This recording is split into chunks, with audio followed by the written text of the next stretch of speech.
ಬಿಜೆಪಿಯ ವಿಜಯೋತ್ಸವದಲ್ಲಿ ಕಾಂಗ್ರೆಸ್ ಕಾರ್ಯಕರ್ತನ ಮೇಲೆ ಹಲ್ಲೆ ನಡೆಸಿದಂತಹ ಘಟನೆ ದಕ್ಷಿಣ ಕನ್ನಡ ಜಿಲ್ಲೆಯ ಬೆಳ್ತಂಗಡಿಯ ಪೆರಾಡಿ ಎಂಬಲ್ಲಿ ನಡೆದಿದೆ.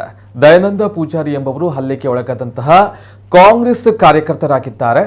ಬಿಜೆಪಿ ಕಾರ್ಯಕರ್ತರು ಮತ ಎಣಿಕೆಯ ಫಲಿತಾಂಶದ ಬಳಿಕ ವಿಜಯೋತ್ಸವ ಮಾಡ್ತಾ ಇದ್ರು. ಈ ವೇಳೆ ದಯಾನಂದ ಪೂಜಾರಿ ಅವರು ವಿಡಿಯೋವನ್ನ ಮಾಡ್ತಾ ಇದ್ರು.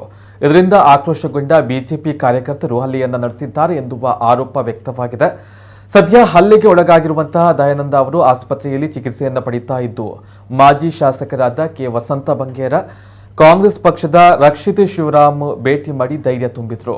ತಾಲೂಕಿನಲ್ಲಿ ಬಿಜೆಪಿ ವಿಜಯೋತ್ಸವದ ಸಂದರ್ಭದಲ್ಲಿ ಹಲವು ಕಡೆಗಳಲ್ಲಿ ಕಾಂಗ್ರೆಸ್ ಕಾರ್ಯಕರ್ತರ ಮೇಲೆ ಹಲ್ಲೆ ನಡೆಸಿದ ಆರೋಪಿಗಳನ್ನು ಬಂಧಿಸಿ ಸೂಕ್ತ ಕಾನೂನು ಕ್ರಮಕ್ಕೆ ಪೊಲೀಸ್ ಇಲಾಖೆಗೆ ಆಗ್ರಹಿಸಲಾಗುತ್ತದೆ ಎಂದರು. ಈ ಸಂದರ್ಭ ಕಾಂಗ್ರೆಸ್ ಪಕ್ಷದ ಮುಖಂಡರು, ಕಾರ್ಯಕರ್ತರು ಉಪಸ್ಥಿತರಿದ್ದರು.